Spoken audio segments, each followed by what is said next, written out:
I was once asked, do I spit or swallow? And that made me wonder if it's possible to beat Baldur's Gate 3 with Donald Trump. The rules are simple. We must do whatever Donald Trump would do in any given situation that won't get this video demonetized. But first, why don't you subscribe so I can get myself a mortgage? Baldur's Gate 3 starts on the 11th of September on a flying machine, where I attempt to reconstruct Trump in Baldur's Gate 3's engine. This was much harder than I thought it would be, as it is physically impossible to make a character in this game that is hideous. I also decided to make him a bard so he can convince anyone that no one else can boulder a gate as much as he can. We also gave him a flute because I've heard he's excellent at blowing. With our Donald Trump created, we get infected with worms and start the game aboard the Nautiloid, which is heading right for the Twin Towers. We had to escape this ship, and on our way through the Nautiloid we collected some brain and went to meet our first companion, Laser, who introduces us to Baldur's Gate 3's combat system. But instead of partaking, Mr. Trump decided to start blowing mid-battle. Upon running through the rest of the Nautiloid, we free Char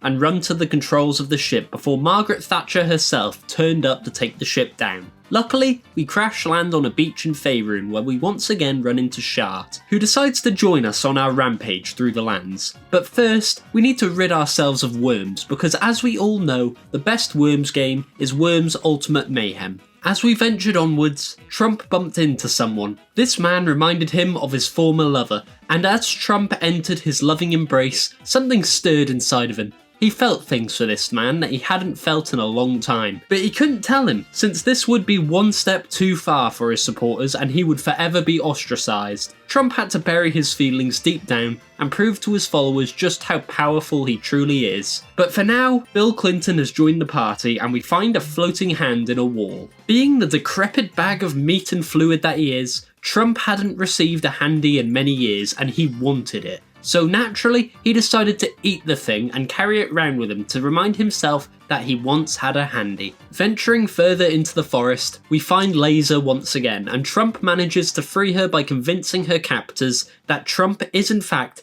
the best boulder of all time. He then informs them about his doctor diagnosing him with boulder syndrome. What this syndrome does is it eventually makes you go bald, and in fear of catching it, Laser's captors ran off so we can finally free her and add her to our party. With a full party and not a single lead on how to rid ourselves of these worms, we run into a group of nut goblins raiding the Emerald Grove. But with Trump being the spineless coward that he is, he ran off to let all of his companions do the work for him, before poisoning a man just for the hell of it and levelling up from all of his companions' hard work, just like in real life. Now that Trump was out of any immediate danger, it was time to go hide the Trump files, but all he found was the dog Scratch, who ended up following us to camp. Nearby there was the Blighted village, which we also managed to talk our way into, and upon exploring the Blighted village, Trump decides he's gone too long without another controversy, and he sees a gnome spinning on a windmill. So with hopes that this would garner more positive media attention from Fox News, Trump releases the gnome mid-windmill spin, sending him up into space with the idea that the media will say Trump personally deported the gnome. With more media attention attained, Trump and his companions ventured forward to the nearby Nut Goblin camp, where Trump smeared dog shit on his face in order to keep his healthy orange glow. At this time, a disembodied voice appeared from the sky telling us about the champions of the United States of America, but we couldn't have these frauds taking Donnie's media attention from him. We needed another scandal, a scandal so massive that it would make the Trump files seem insignificant in comparison, but for now, that will just have to wait. We go further into the Goblin camp where we meet a bard who we decide to take on our adventures to act as a makeshift journalist, before running into a drow who for some reason wants to know where the Emerald Grove is. Seeing a potential ally in our upcoming trade war, we decided to partner with the drow and give up the location of every single refugee in the Grove. With the Grove's doomsday clock ticking, we decided now would be an excellent time to try and go find a healer before they all get murdered. Unfortunately, when we return to the Grove and meet their healer, we discover that she has immense foresight and she sees the screams of Baldur's Gate. Knowing she had to do something about it, she stuck her poison pointy thing into Donald's hole, which will slowly kill him. Filled with rage and 7 types of lice, Donald decided to smite her down in order to get the antidote before fully committing to the plan of killing every single person in the grove. But before we do that,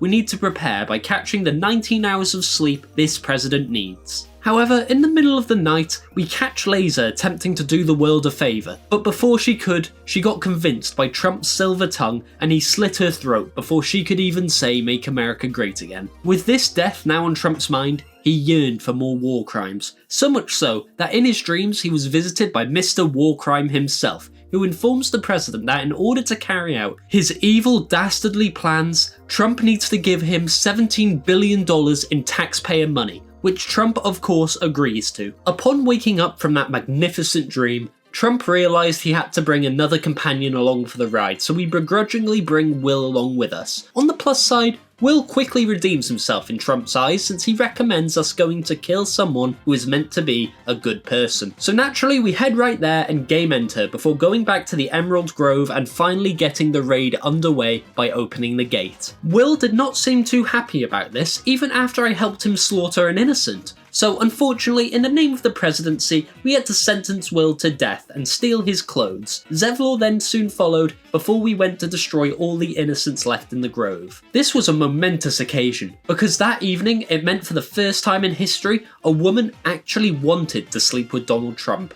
But Trump was deluding himself. Something was missing. It just wasn't as good as his former lover Bill Clinton, and he wanted to relive it. But knowing his followers would hate him forever, he continued to hide his true feelings. After the most subpar shagging in her life, Minthara tells Trump to head on to Moonrise Towers, where we can continue to ascend her army's ranks. But first, we actually had to get there through a mountainous pass. On our way up, we have another long rest, and we kill a random bard who appeared in our camp since they wanted to steal our Watsits. Astarion also finally comes clean about the fact that he is Bill Clinton, and that he is also a vampire. Trump was overwhelmed with emotions, but for old time's sake, he let Bill do some sucking of his blood right next to the blood-filled corpse. But if I remember correctly, it was Trump that used to do the sucking. As we woke up in camp, Trump's companions were concerned about the beautifully displayed corpse on the floor, so he owned up to his misdeeds and told them it's okay, because the bard was in fact a communist. They seemed content with this explanation, so for now, we're able to continue as normal. As a reward for a job well done,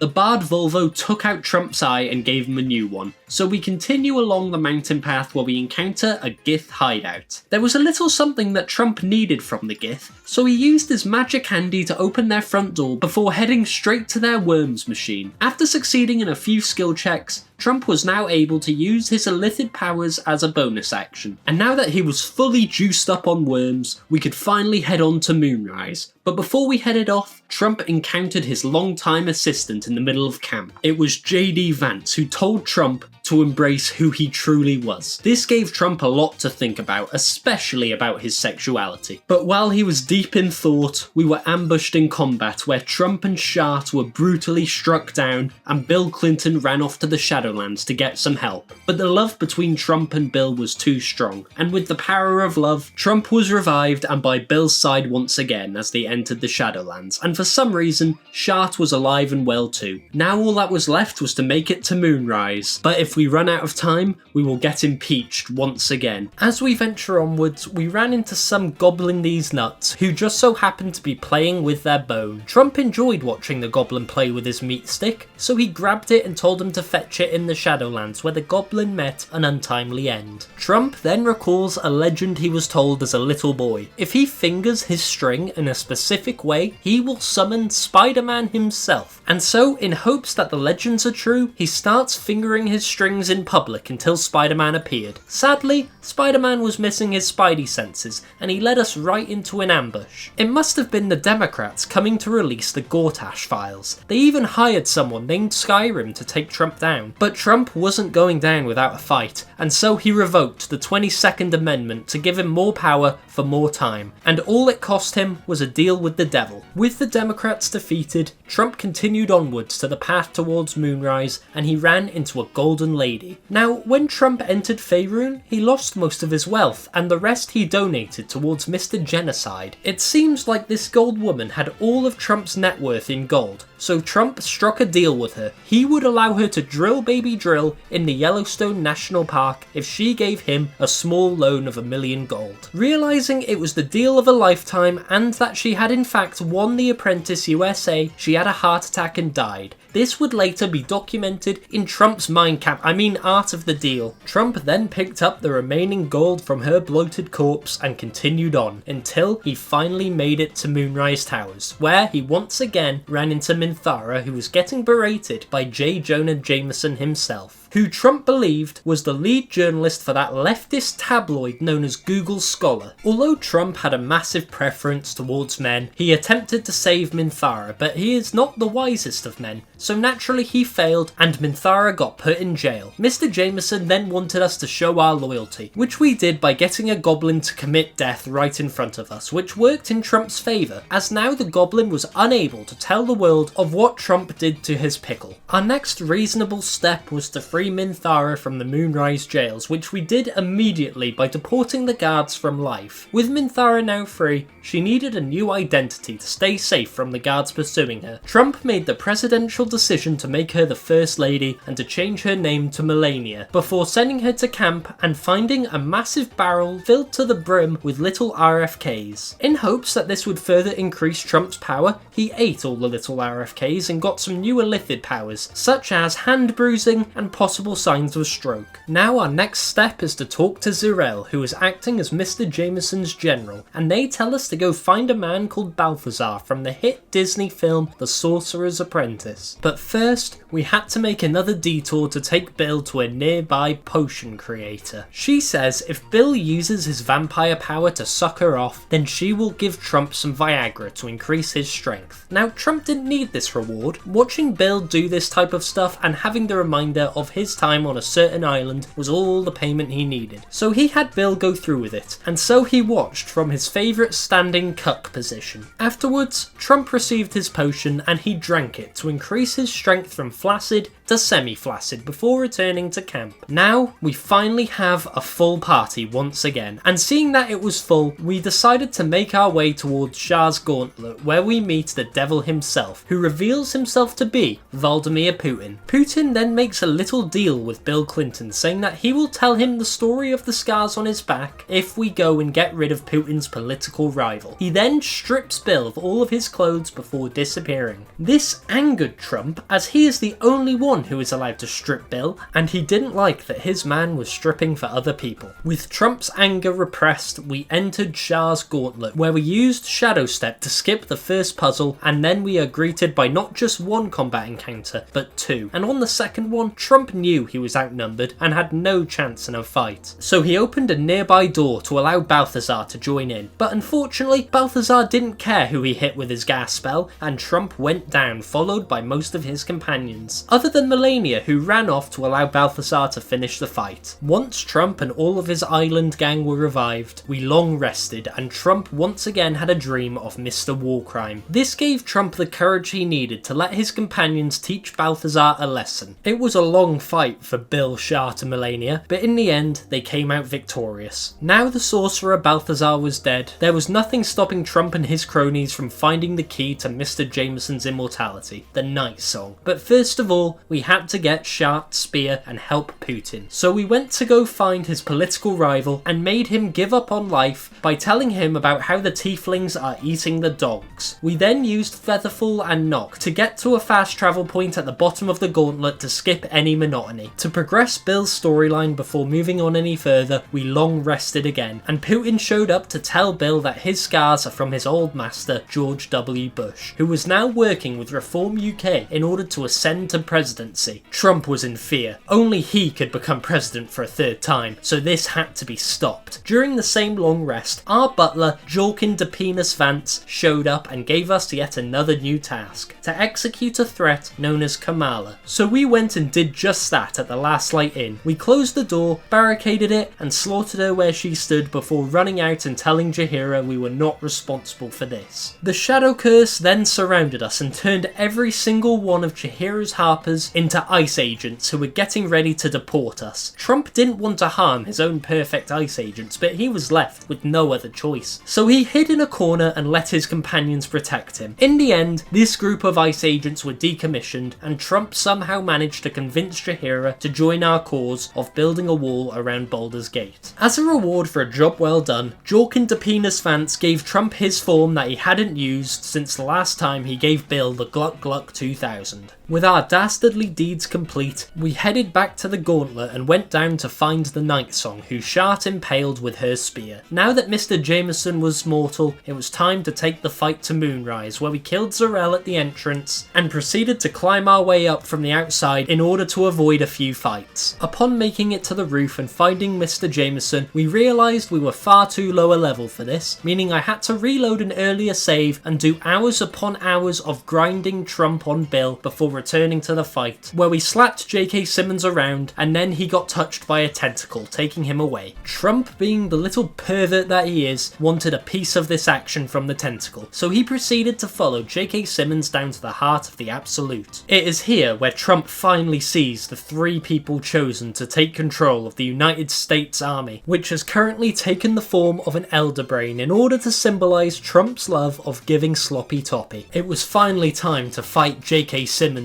and Kamala, who was inexplicably alive again. Kamala didn't pose much of a threat in this fight against Trump, no matter how much it looked like she was winning. Trump always had the devil Putin on his side, and J.K. Simmons was so scared that he threw himself into Shrek's swamp and rose again as a rag and bone man. This was a worrisome moment, and it had me wondering, who is more powerful, the apostle of a dead god or Trump when he wants to give toppy? The answer will shock you. It was Trump. His lust could not be satiated, and in the end, Rag and Bone Man went down before Mr. Warcrime himself showed up once again asking for more money to fund his genocide. Naturally, Trump agreed once again to give him 50 billion gold, and then he finally headed for the city. Trump then realised he needed to raise an army to rival the Elder Brain in order to seize the power for himself. But when Trump long rested and was waiting for his smexy time with Bill, aliens. Trump was very confused. He thought they were illegal aliens, so he ran away in fear to another realm. But this running didn't get him very far, since the aliens, who turned out to be Gith, followed him. Thankfully, it was nothing Trump's First Lady couldn't sort out by pushing them into oblivion. Shortly after, the Island Gang encountered a Mind Flayer, who was revealed to be Mr. Genocide himself, who was once again asking for another generous donation from Trump so he can continually oppress more people. Trump once again decided to oblige without asking any questions, before proceeding to deport the Gith from this realm. With this new realm being made great again in Trump's eyes, he decided to give RFK a promotion by eating one of his astral worms, powering himself up, and unlocking even more illithid powers, such as sleeping in presidential meetings. A side effect of eating RFK's astral worm was Trump now looked like the purple guy from FNAF at Freddy's. However,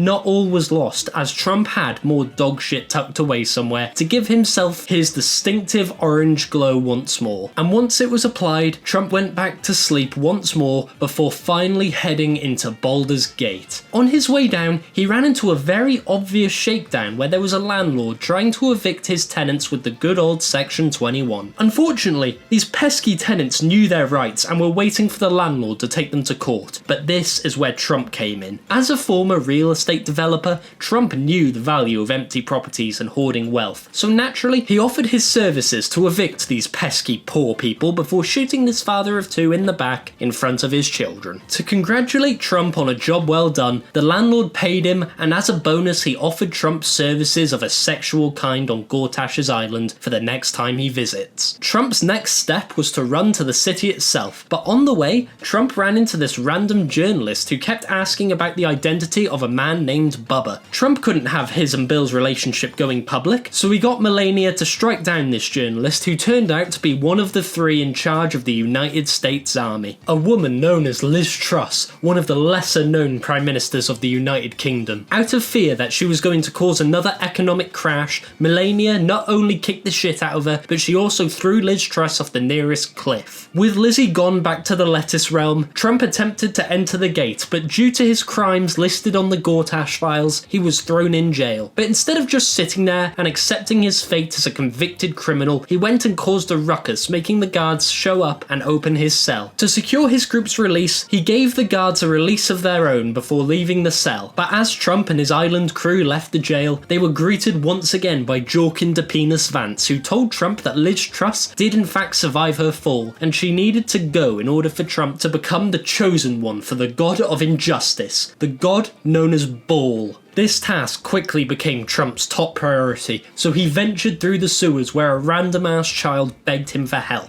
But Trump stands by his beliefs and he stands by his policies, and in doing so, he told the child to fuck off before she revealed herself to be Liz Truss in disguise, where she tells Trump that the child will die if he does not in fact kill Gortash first. This didn't faze Trump. In fact, it gave him even more of an incentive to head straight in towards Liz Truss, and so he shot a corpse in the sewer that opened a door to Bhaal's temple and he headed right in. Trump decided now was the perfect time for him to exercise his love of drag, and he turned himself into the drag queen persona known as Basilla Trumpet before teleporting and flying around a massive combat encounter to save time before making it to Liz Truss herself. Instead of Trump going down to face Lizzie, he sent down his first lady to do the dirty work. So Melania snuck down to Liz, picked her up and threw her off the nearest cliff, but this time for good, taking the Netherstone in the process. Lizzie may not have had that much screen time in these videos, but somehow she was still in this series for more time than she was Prime Minister. With Lizzie being one for theatrics, she decided to climb back up before dying, and Trump got to talk to Jorkin de Penis Vance for one final time before he got impaled. Trump was told the reason for Jorkin de Penis's punishment was because he was sleeping with Erica Kirk. But after seeing this punishment with his own eyes, Trump realised that the god of injustice didn't go far enough with him. So he decided to rid himself of the chains that binded him to this god, meaning all of Trump's future atrocities will not be for some false god, but it would be for Trump's own amusement and pleasure. Bhaal then took all of his blood out of Trump, killing him, finally putting an end to the destruction, chaos and torment that Trump caused. But sadly, his time wasn't over just yet. Withers entered the room and revealed himself to be Jeff Bezos, who used but a fraction of his wealth to revive this maniac as he yearns for the free market to continue, to allow him to make profits that you and I cannot begin to possibly comprehend. With this monster revived, Trump then decided it was time to visit Gortash, who greets Trump like the old friend he is. It has been years since these two had last spoken. In fact, the last time they did is when Trump sent him a birthday card with a lewd drawing on it. This made Gortash reminisce on the old times and remember his fondness for Trump. This, paired with all the pictures of Trump on Gortash's walls, made Gortash realise something. If they worked together, they could rule the world and their past crimes would be forgotten. Naturally, Trump agreed, and together with all three Netherstones,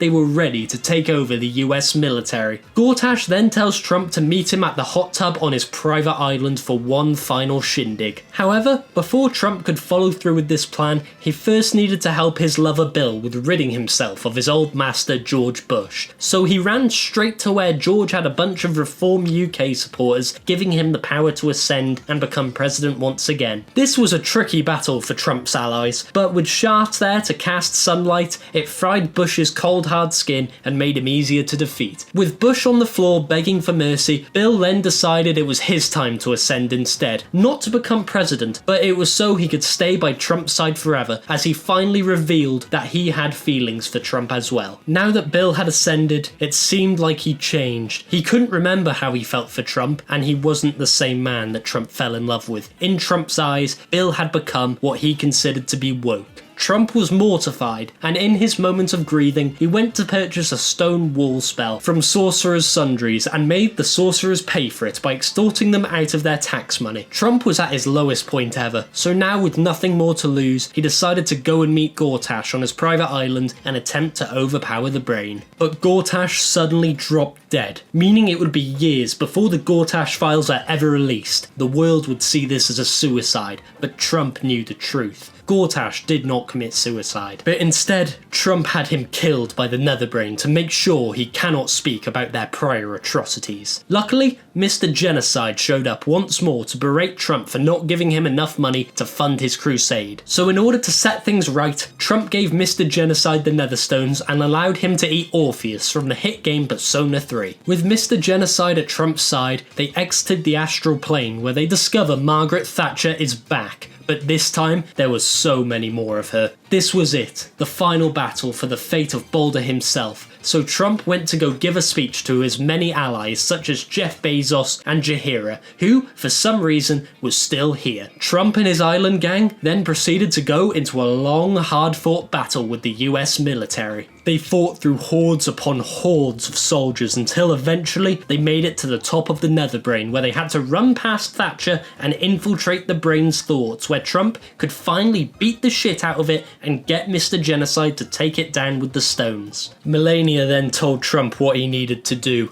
but Trump still had this lingering sadness about him, about Bill not being able to feel the same anymore. Nevertheless, Trump got out his dagger and stabbed Mr. Genocide in the back until he died, before taking the Netherbrain into his command. Trump finally sat there atop his throne on the Netherbrain before coming down to greet his loyal subjects. At this very moment, Trump had a vital choice to make. Either stay true to himself, declare his love for Bill, who may no longer reciprocate, and be ostracised forever by his supporters, or he could kiss Melania in front of everyone to prove his masculinity and to also prove that he does not have a 2-inch worm in his trousers. He chose what he deemed to be the safe option and kissed Melania in front of the crowd, but it will never fill the void that Bill has left in his heart. With all that said and done, Trump was now the king of Baldur's Gate, but as we all know, you cannot lead an evil life without repercussion. Trump's mind was continually being eaten by RFK's brainworms. Trump somehow managed to resist it, but this wasn't the only thing getting him.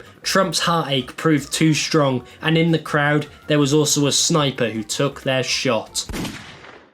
Sadly, they only clipped his ear, but this was the final nail in the coffin. He could barely resist the brainworms as is, but now with the pain in his ear and his heartache being so severe, he just couldn't continue. In the end, Trump fell to his knees and drew his final breath. Trump was no more, but his sadistic influence remained. The people of Baldur's Gate truly believed he made it great again, and so they erected a statue in his honour, forever remembering him as their hero, when in fact, he was not their hero. No, he was the opposite. The population of Baldur's Gate was now infected with RFK's children, and they didn't have much time left. But in the time that they did have, Trump would be revered as a god by the people without half a brain.